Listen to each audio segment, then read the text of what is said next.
CM Jagan విడుదల చేసిన manifesto ప్రజలకు మొండి చేయి చూపించే విధంగా ఉందని తెలుగుదేశం సీనియర్ నేత యనమల రామకృష్ణుడు అన్నారు. రాష్ట్ర సంపదను పెంచాలన్న ఉద్దేశం జగన్కు లేదన్నారు. రాష్ట్ర సంపద పెంచాలన్న ఉద్దేశం జగన్కు లేదని యనమల విమర్శించారు. రాష్ట్రం అభివృద్ధి చెందితే అప్పులు తగ్గుతాయనే విషయం జగన్కు తెలియదని ఎద్దేవా చేశారు. జగన్మోహన్ రెడ్డి గారు 2024 ఎలక్షన్ మేనిఫెస్టో ఇష్యూ చేశారు.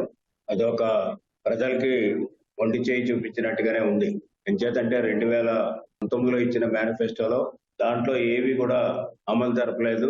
ఎంచేతంటే ఆ మేనిఫెస్టోలో ఏ విధమైనటువంటి సారాంశం కూడా లేదు, కొత్తదనం కూడా లేదు.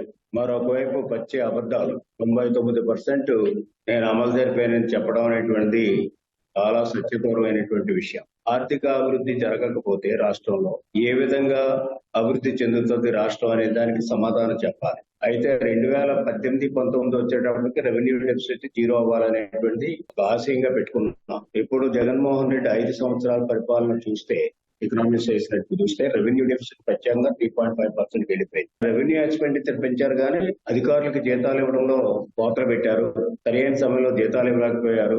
రాష్ట్ర సంపద పెంచాలి, రాష్ట్ర సంపద పెరిగితే అభివృద్ధి జరుగుతుంది, అప్పులు తగ్గుతాయనేటువంటి జ్ఞానం కూడా జగన్మోహన్ రెడ్డి ప్రభుత్వానికి లేదు. దాదాపు 14 లక్షల కోట్ల అప్పులు తెచ్చారు. బహుశా దోపిడీలో ఎక్స్పర్ట్, అవినీతిలో ఎక్స్పర్ట్ కానీ ఫైనాన్స్ సిస్టమ్ లో ఆయన పాపం ఏబిసిడీలు కూడా రావు. ఎంచేతంటే ఫిస్కల్ డెఫిసిట్ మీరు చూస్తే బడ్జెట్ లో పెట్టిన దానికంటే డబుల్ బారోయింగ్ చేస్తారు. ఖర్చులు ఎక్కువ అవుతున్నప్పుడు ఆదాయం కూడా పెంచుకోవాల్సినటువంటి అవసరం ఉంది. వీళ్ళు ఆదాయాన్ని పెంచడం లేదు కానీ అప్పులు పెంచుతున్నారు. ఎంచేతంటే ఇవి తీర్చాలంటే సంవత్సరానికి 1,00,000 కోట్ల రూపాయలు అప్పు తీర్చవలసినటువంటి ప్రిన్సిపల్ అమౌంట్ కానీ ఇంట్రెస్ట్ కానీ. ఆ విధంగా పేదరికం పెరిగింది. పేదరికం తగ్గించడానికి మీరు ఏం చేశారు? మొత్తం సర్వనాశం చేశారు. సూపర్ 6 తోటి కానీ మీ మేనిఫెస్టో పోల్చుకుంటే ఈవెన్ 1% కూడా మీరు దగ్గరలో ఉంది. అంచేత చెడ్డ ఆలోచనలు, రాక్షస స్వభావాలు కలిగినటువంటి ఈ యొక్క జగన్మోహన్ రెడ్డి వల్ల ఈ రాక్షస ప్రభుత్వం ఏర్పడింది. ఈ రాక్షస ప్రభుత్వం వల్ల ప్రజలందరూ కూడా చాలా నష్టపోయారు.